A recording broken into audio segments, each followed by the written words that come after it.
বাংলাদেশে একজন লোক আছে না যে সব সময় সাফেদ কাপড় চোপড় পরে, অনেকেই তাকে তাত্ত্বিক গুরু হিসেবে মানে, সেই বুড়া খাটাস এখন বলছে যে জুলাই আন্দোলন একটা ডিপ স্টেটের কারসাজি ছিল।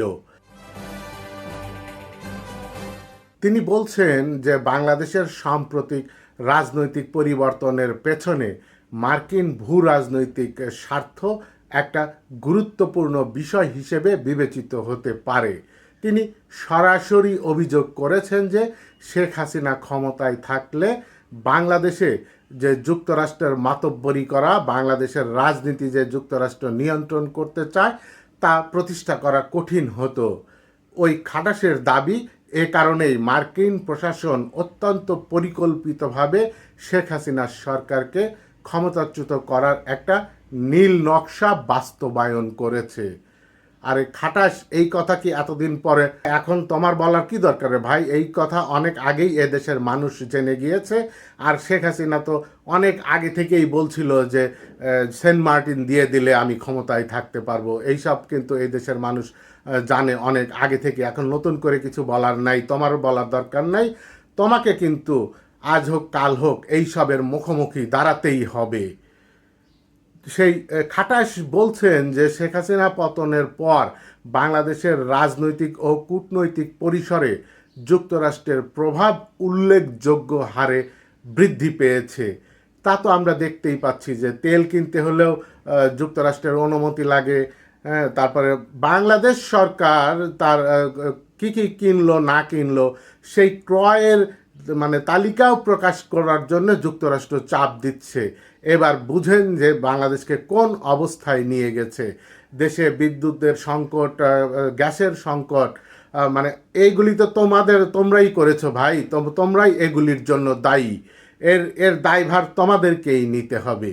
পরিবর্তিত রাজনৈতিক বাস্তবতায় বাংলাদেশ এখন এমন এক ভূ রাজনৈতিক পরিস্থিতির মধ্যে দিয়ে যাচ্ছে যেখানে মার্কিন স্বার্থ ও প্রভাব আগের তুলনায় আরও বেশি দৃশ্যমান।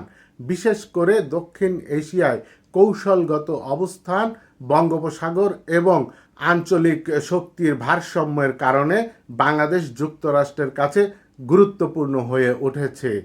এই কথা আরও অনেক আগেই এদেশের মানুষ জানে ভাই। দেশটাকে একদম খাদের কিনারে নিয়ে গেছো তোমরা, এর দায়ভার তোমাদেরই নিতে হবে। দেশে আজকে গ্যাসের সংকট, বিদ্যুতের সংকট, অর্থনীতির সংকট, এই সব জায়গায় তোমরাই এই দেশকে নিয়ে গেছো। মানুষের নিরাপত্তা নিয়ে প্রশ্ন ওঠে। হ্যাঁ, গত 52 বছর ধরে দেশ বিক্রির ব্যাপক আলোচনা হলো আওয়ামী লীগের বিরুদ্ধে। নানা জন নানা কথা বলল, কিন্তু বাস্তবতার তো আমরা কিছুই দেখিনি।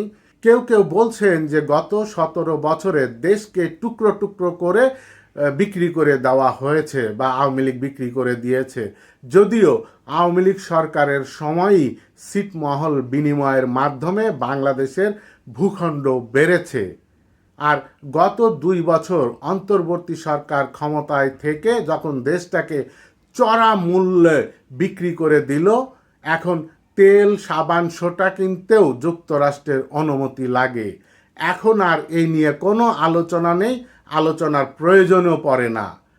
কে দেশ বিক্রি করেছে শুধু এই প্রশ্ন নয়, বরং প্রশ্ন হোক দেশপ্রেম মানেই শুধু অন্যের বিরুদ্ধে দেশ বিক্রির অভিযোগ তোলা নয়। প্রকৃত দেশপ্রেম হলো নিজের পক্ষের শক্তিকেও প্রশ্ন করা, যে চুক্তির কাগজ পড়া, তথ্য চাওয়া এবং প্রয়োজন হলে ক্ষমতাবানকেও জবাবদিহির আওতায় আনা। সরকার আসে, সরকার যায়, রাজনৈতিক দল আসে, রাজনৈতিক দল চলে যায়, কিন্তু এই জবাবদিহিতার সংস্কৃতি বদলায় না। এক সময় আওয়ামী লীগকেও প্রশ্ন করা হয়েছে, আজ যারা রাষ্ট্র ক্ষমতায় বা রাষ্ট্র পরিচালনার দায়িত্বে ছিলেন বা আছেন তাদেরকেও একই এই প্রশ্নের মুখোমুখি হতে হবে আজ এবং কাল। অন্তর্বর্তী সরকারের কাজকর্ম নিয়ে অনেকেই প্রশ্ন তুলছে যে অন্তর্বর্তী সরকার যে তাদেরকে জবাবদিহিতা করতেই হবে।